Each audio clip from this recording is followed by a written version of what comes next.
الله الحمد لله الذي وبه نستعين ونستغفره ونعوذ بالله من شرور أنفسنا وسيئات أعمالنا من يهده الله فلا مضل له ومن يضلل فلا هادي له أشهد أن لا إله إلا الله وحده لا شريك له وأشهد أن محمدا عبده ورسوله اللهم صل وسلم وبارك على سيدنا محمد وعلى آله وصحابته ومن تمسك بسنته إلى أن يرث الله الأرض ومن عليها أما بعد عباد الله السلام عليكم ورحمة الله وبركاته. الحديث عن العلماء من العلماء ليس أمرا سهلا فمهما اجتهدت لتستوعب حياة أحدهم فسيعجز كلامك ويقصر علمك ويضيق المقام بذكر مآثره وأفضاله. Mga mahal na kapatid, mga Muslim, mga kapatid sa pananampalataya, mayroon pa tayong mga kabayan, mga kapatid sa ating sa Pilipinas. Ito po ay salingwika sa isang sermon na binanggit ng Shaykh doon sa loob ng masjid kanina sa araw ng Jumaa. Ang pamagat po ng kaniyang sermon ay patungkol sa isa sa mga maalam sa buong mundo ng Islam na walang iba kundi si Abu Hanifa rahimahullah. Kaawaan siya ng Allah subhanahu wa ta'ala. Ang bansa na mundo ng Islam ay may apat na school of thought. May apat na school of thoughts o may apat na mga tao na nag-angkin ng mataas na kaalaman na sila'y pinag-isahan ng lahat ng mga Muslim na sila ang nakaangkin ng malawak na kaalaman patungkol sa Islamic jurisprudence, patungkol sa fiqh. Naka-record na to, ha? At isa sa kanila si Abu Hanifa. Si Abu Hanifa, si Shafi'i, si Imam Shafi'i, Imam Hanbali, Imam Hanafi. Ito si Abu Hanifa. Apat sila. Siya ay pinanganak. Napakahirap ang pagsalaysay ng talambuhay ng isang taong popular. Na hindi lang sa isang barangay o hindi lang sa isang municipality kundi sa buong mundo. Siya ay popular na maalam sa buong mundo ng Islam sa kaniyang kapanahunan at hanggang ngayon kahit pa isusulat mo ang lahat ng kaalaman mo patungkol sa kaniya ay hindi mo maisulat lahat at hindi mo mababanggit lahat ang kaniyang kalamangan at ang kaniyang mga karangalan. Kaya mga kapatid, ito si Abu Hanifa na kabilang siya sa biniyayaan ng Allah subhanahu wa ta'ala na minana niya sa Propeta Muhammad. Nagmana siya sa kaalaman ng Propeta Muhammad alayhi salatu wasalam at kabilang siya sa mga ilaw ng relihiyong Islam. Kabilang siya sa nagbigay ng liwanag sa mundo ng Islam at kabilang siya sa nagbigay ng patnubay. Ang patnubay na yan nagaling sa Allah subhanahu wa ta'ala at kay Propeta Muhammad sallallahu alaihi wasallam at dahil kabilang siya sa mga estudyante, naging estudyante ni Propeta Muhammad sallallahu alaihi wasallam. Kaya ang kanyang kaalaman ay kasing laki ng bundok o sobra pa sa bundok ang kanyang kaalaman. Bakit? Sapagkat ang kaniyang kaalaman ay kumalat na kumalat sa buong mundo. Mula sa kaniyang kapanahunan hanggang ngayon ay binabasa pa rin, pinag-aaralan ang kaalaman na ibinigay ng Allah subhanahu wa ta'ala kay Abu Hanifa.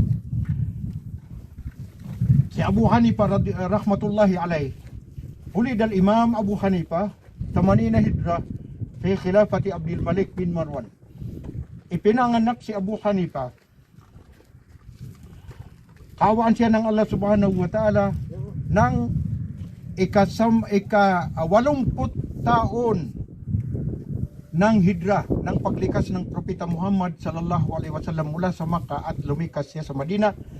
At yan ay mga 760 o 790 o 800 ng Christian era after Jesus Christ. Kasi ang pagitan ni Propeta Muhammad alayhi salatu wasalam at si Hesus Kristo ay 570 years. Ipinanganak naman after 570 years, ipinanganak naman si Propeta Muhammad sallallahu alaihi wasallam. Kaya si Abu Hanifa, siya ay lumaki ng mag-aaral ng kaalaman, at ang pinakamamahal niyang mga pagpag-ugali ay siya ay ang pakipag-umpukan sa mga maalam. Noong bata pa siya ay taga-Iraq, doon sa isang siyudad na ang pangalan ay Kufa. Ang Kufa, isa yung siyudad sa Iraq, malapit sa Baghdad o malapit sa Basra. Pinangalanan siyang Abu Hanifa sapagkat mayroon siyang panulat na kabilang sa mga panulat sa panahon na yaon na tinatawag na Hanifa. Yung panulat na yan, dahil palaging nakikita ng mga tao yung isang panulat na ang pangalan noon ay Hanifa, kaya binansagan siya ng pangalan na si Abu Hanifa.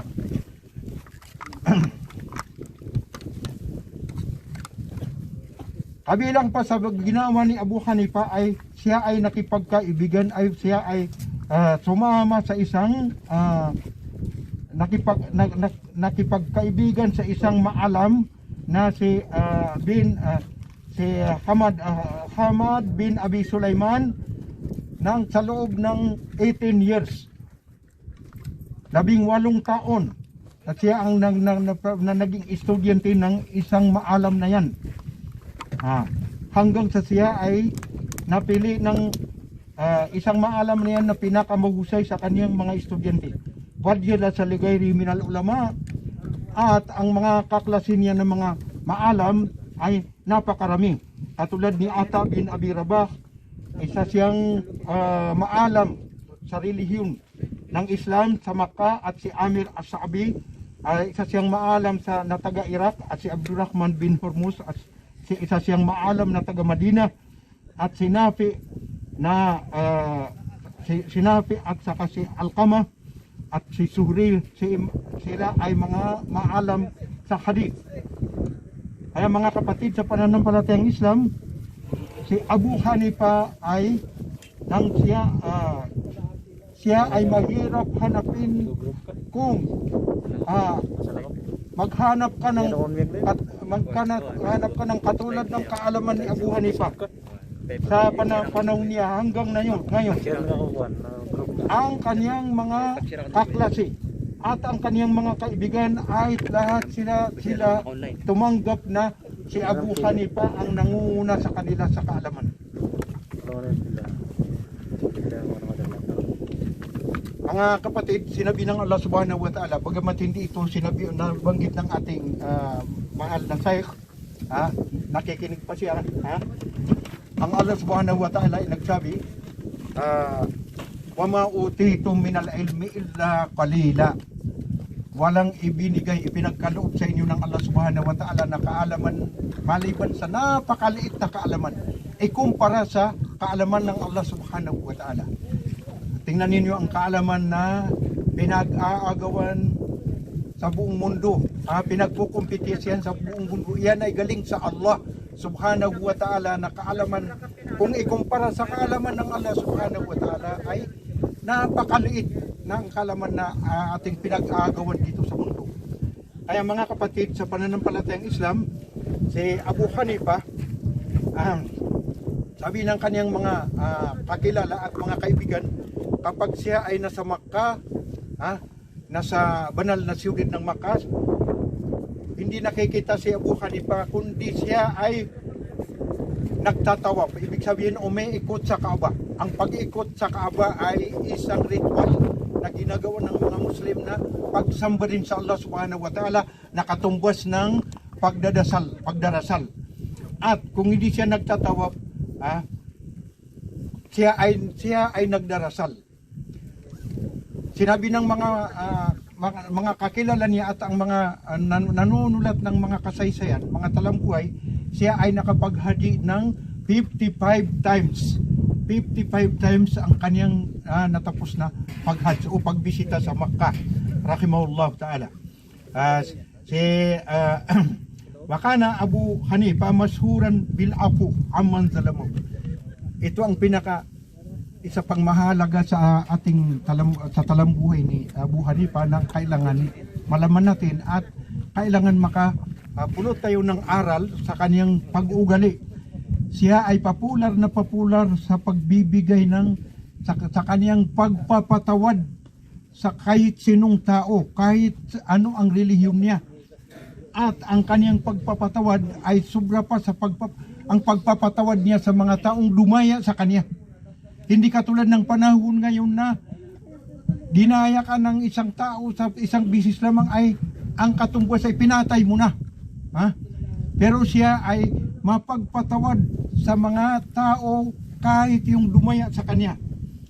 At ang mga tao na umapi sa kanya, pinatawad ni Abu Hanifa ang mga taong umapi sa kanya at ipinalangin niya sa Allah Subhanahu wa Ta'ala na patatawarin sila ng Allah Subhanahu wa Ta'ala. Si Abu Hanifa, patungkol sa kanyang hanapbuhay, siya po ay isang negosyante. Siya ay nagbibinta ng mga damit o mga baro, nagbibinta ng mga tela, na siya rin ay popular na mapagkatiwalaan, hindi magsisinungaling.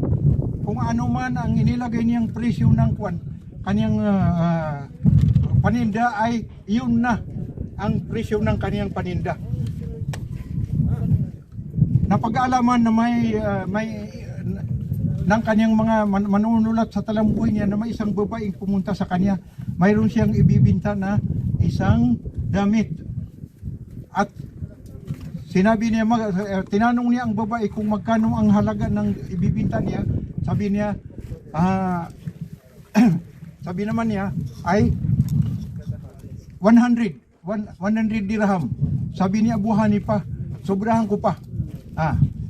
Tinanong naman ni Abu Hanifa kung magkano ang magkano ang presyo niya. Sabi niya naman niya 400. Sobrahan ko pa, sabi ni Abu Hanifa.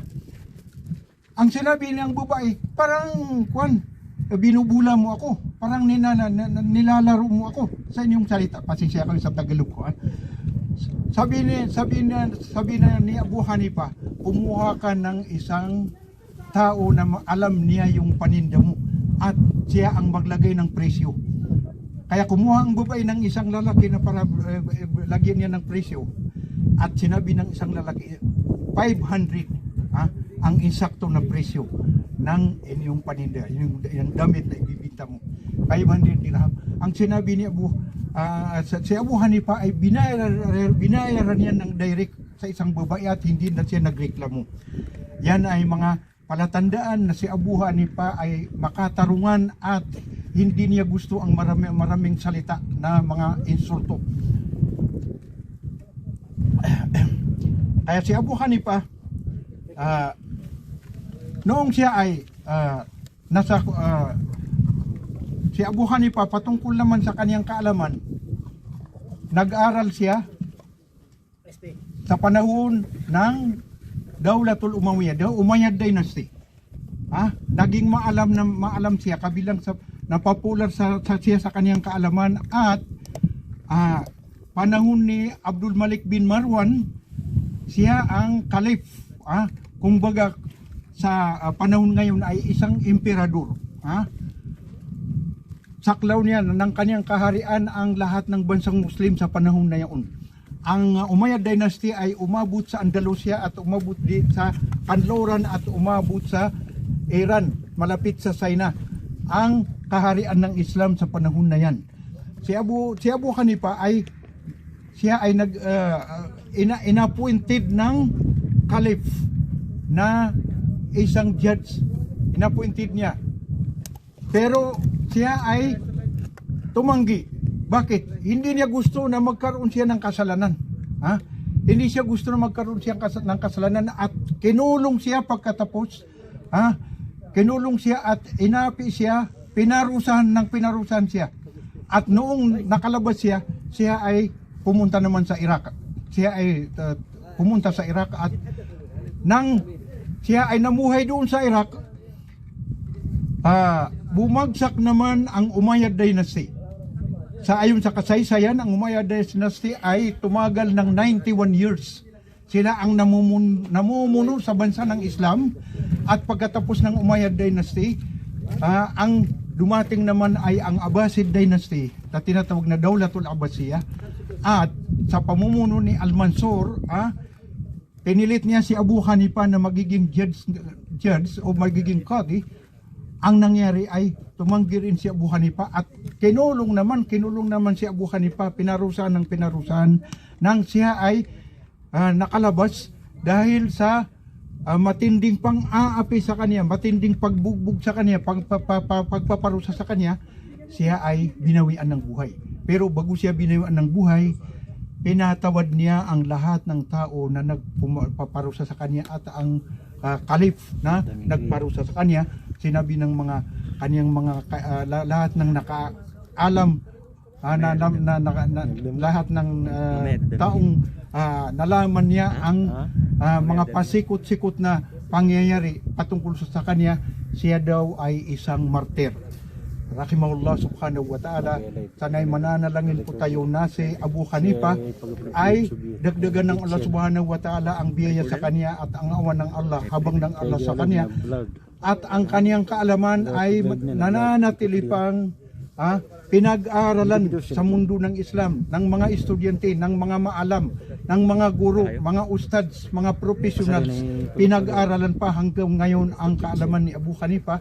Sana'y tayo makapulot ng magandang aral sa nangyari kay Abu Hanifa, ang kaniyang matinding pagpapatawad sa kaniyang mga umapi sa kanya at lumaya sa kanya.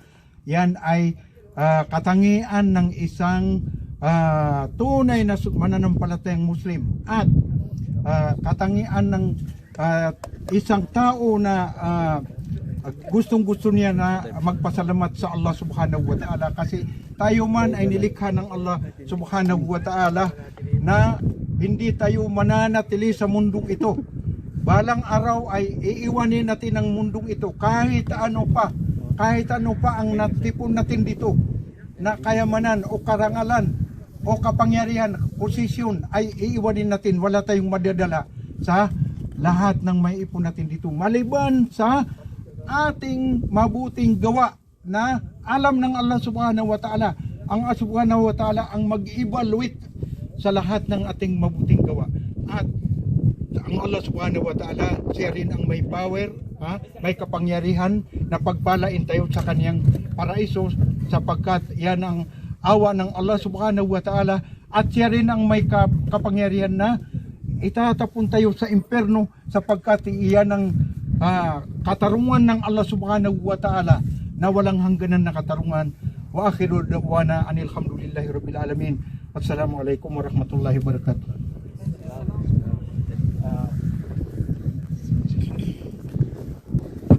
Bismillah, alhamdulillah, wassalatu wassalamu ala rasulillahi wa ala alihi wa sahbihi ajmain. Pagbati ng kapayapaan sa lahat ng kapatirang Muslim. Assalamualaikum warahmatullahi wabarakatuh. At sa lahat ng ating mga kababayan na nandito ngayon, magandang tanghali po sa inyong lahat. Habang ako po pala si Adam Kalakar, Bisaya po ako, taga Bohol. Habang naghihintay po tayo ng ating pagkain ngayon, ay marami po tayong mga kasama dito na mga hindi Muslim. Tawagin po natin si Sheikh Amrullah upang magbigay ng mensahe para sa ating mga kababayan na nandito ngayon. Sheikh?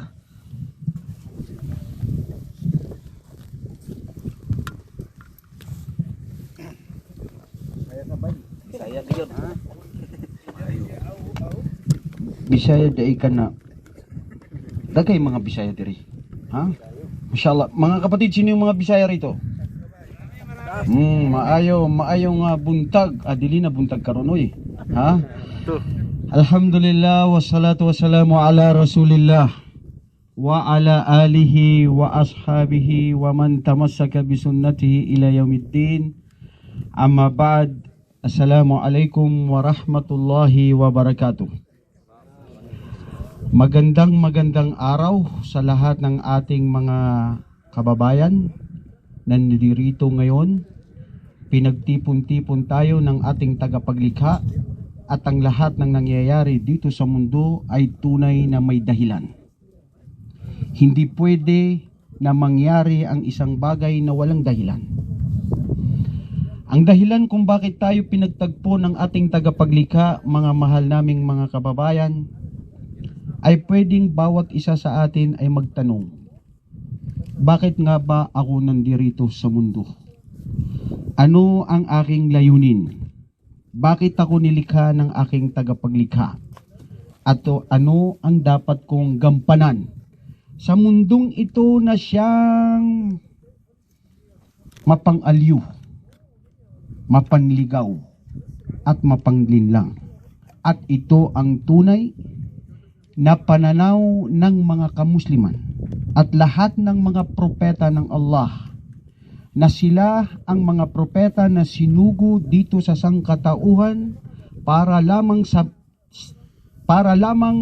sabihin sa bawat henerasyon, sa bawat tao na sila ay naparoon na kilalanin ang tunay na nag-iisang Diyos.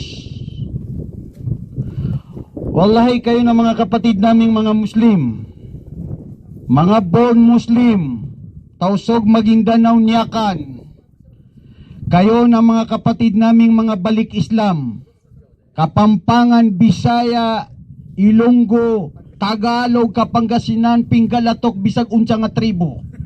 Mga kapatid, kung kayo ay nagabayan ng Allah, ang paniniwala sa tunay na nag-iisang Diyos, sinamba ng lahat ng mga propeta, wallahi kayo ay nangangahulugan na mahal kayo ng Diyos.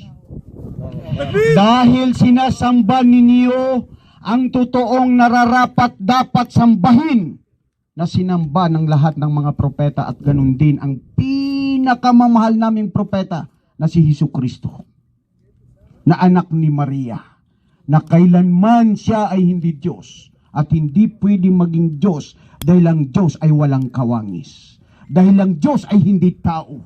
Dahil ang Diyos ay hindi bagay. At lalong hindi hayop ang Diyos. Nakita nyo ba ang mga tao na mga kakilala natin sa India na sumasamba ng mga baka? Ha? Himalong? Mas himalong? Malum? Sinong India rito? When India? Ha? Wallahi ako, meron akong kakilala ya Sheikh. Sinasamba nila ang hayop na baka. Sagrado doon sa kanila. Wallahi alam ng Diyos na nag-iisa na hindi pangiinsulto, at ito ay bukal sa aking puso at isipan. Hindi panginginsulto, ngunit gumising ng katotohanan. Paano ka sasamba sa isang bato, sa isang kahoy na ginawa lamang ng kawangis ng isang tao na katulad mo? At paano mo sasambahin si Jesucristo na kung pinapaniwalaan mo na siya ay pinako sa krus, na hindi kailanman yan ay pagtanggol ang kanyang sarili? Diyos ba yun? At hindi kailanman ang Diyos ay nagkatawang tao para lang sulbahin ng mga tao na para bigyan ng kaligtasan. Mga kapatid, sino ang dapat sambahin? Sino ang Diyos? Saan tayo nanggaling? Saan tayo paroon? Bakit tayo nandito sa mundong ito? At papaano tayo mamumuhay dito sa mundong ito? Nanggaling tayo lahat sa Allah. Ang ibig sabihin ng Allah, al-ma'alu wal-ma'abud, pinupuri, niluluwalhati, sinasamba ng lahat ng nandito sa sanglibutan. Tayo na mga tao, kasama ang mga jinn, na mga engkanto. Maski tumalikod tayo, wag natin sambahin ang tunay na nag-iisang Diyos. Walang mawawala sa Kanya. Ang may kawalan ay ang tao na binigyan ng tamang pag-iisip at ibang Diyos na sinamba at kinilala niya. Inilagay ang bagay sa maling pagkakalagyan. Nanggaling tayo sa Kanya. Pinupuri siya at niluwalhati. Huwalladhi khalaqas samawati wal ard wa huwal ilah. Innani ana Allah. La ilaha illa ana fa'budni wa aqimis salata lidhikri. Katotohanan ako ang Allah, sabi ng ating tagapaglikha. Walang Diyos na nararapat sambahin maliban sa akin. Paglingkuran ako, sambahin ako, at sa pamamagitan ng inyong pagpapatira pa. Mga kapatid, paunsa ni magsimba ni mga Muslim na sila magtuwad-tuwad? Dili na sila magtuwad-tuwad. Tanan nga mga propeta, nagtuwad-tuwad sila dahil tayo nang galing sa lupa sa pamamagitan ng ating pagpapatira pa, pagpapakumbaba. Kung wala ang awa at habag ng Diyos, tayo ay ligaw. Sumamba ang mga propeta sa katulad ng pagsasamba ng mga Muslim. Saan tayo paroon? Paroon tayo sa Kanya. Wa ilayhil masir, wa maulana, wa ilayhil masir. Siya ang ating tagapagtustos. Siya ang kumukontrolado. Siya ang lahat ng nandirito sa mundo na kung bakit tayo naririto. Nabubuhay ang hangin, ang araw, ang lahat ng tinatamasa natin ito. I will challenge you. Now tell me, how can you say that Jesus Christ is the Lord? Before He was born on earth, there is already sun, there is already a moon, the stars and everything. And there were already previous prophets of Almighty Allah sent to humanity. And don't you dare telling me that He is still a Lord. Wallahi, if you want to save yourself. Kapatid, may dahilan kung bakit tayo narito ngayon. Wako kay balo sa inyong mga naong. Di ko kay balan gisamog gibuhat ng mga kuan. Lugar. Nandirito tayo dahil ang dahilan kahit papaano. Mapakinggan ninyo ano ang Islam at kung ano talaga ang ating layunin dito sa mundong ito para sambahin ang Allah. Nabanggit kanina ng ating Sheikh Abdul Nasir, na tayo ay para gumawa ng kabutihan. Kabutihan sa mundo, walang saysay. Ulitin mo, Ustad, walang saysay ang paggawa ng kabutihan dito sa mundo kung hindi Islam ang iyong relihiyon.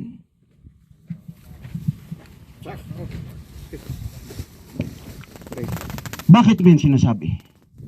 Pare-parehas naman tayo eh. Muslim ka, Kristiyano ako, Hudyo ako, mabait ako. Mas mabait ako kaysa sa inyo ng mga ibang mga Muslim. Mga palaaway, mga terorismo, mga tarantado, mga kawatan, bisag unsa. Sige, sulti pa ka bisag unsa imong sulti. Okay. Tao ka, tao siya, lahat tayo tao. Nagkakamali. Pero kahit papaano, sinasamba namin ang tunay na Diyos na lumikha ng lahat ng sanlibutan. Ang tunay na relihiyon na dapat nating tamasakin ay ang Islam. Inna dina indallahil Islam. Katotohanan ng relihiyon sa Allah ay ang Islam. Wa may yabtaghi ghayral islami dinan falay yuqbala minhu wa huwa fil akhirati minal khasirin. Katotohanan ang sino man maghangad ng ibang relihiyon bukod pa sa Islam. Sabi ng Allah, sabi ng ating tagapaglikha, wa huwa fil akhirati minal khasirin, kasama siya sa mga talunan. Lugi. Miyalapis sa tigumranaw. So tao, ada agaman yan, ay hindi ang kanyang relihiyon na Islam. Mga kapatid, bukal sa puso't isipan namin, mahal namin kayo aming mga kababayan. Tanggapin ang Islam na mula sa inyong puso't isipan. Wallahi, sumusumpa ako sa Allah. Alam natin ito eh. Nakapag-aral tayo ng history. Bisag sa elementarya sa Pilipinas. Islam ang naunang relihiyon sa Pilipinas. Oo, naniniwala tayo. Dati ang relihiyon doon ay mga igorot, bisag isa, mga kwan, mga pagans. Pero nang dumating ang Islam, tinanggap ito ng mga tao ng ating mga ninuno na kusang loob maluwalhati at katahimikan dahil sa magandang pangangaral na turo nito at magandang pag-uugali ng mga kamusliman ng mga Arabo na dumating doon. Bakit pumasok ang mga Kristiyano sa Pilipinas? 1521 nung dumating si Magellan, 10 ni King Philips na pag-uutos niya doon para to Christianize the people in the Philippines.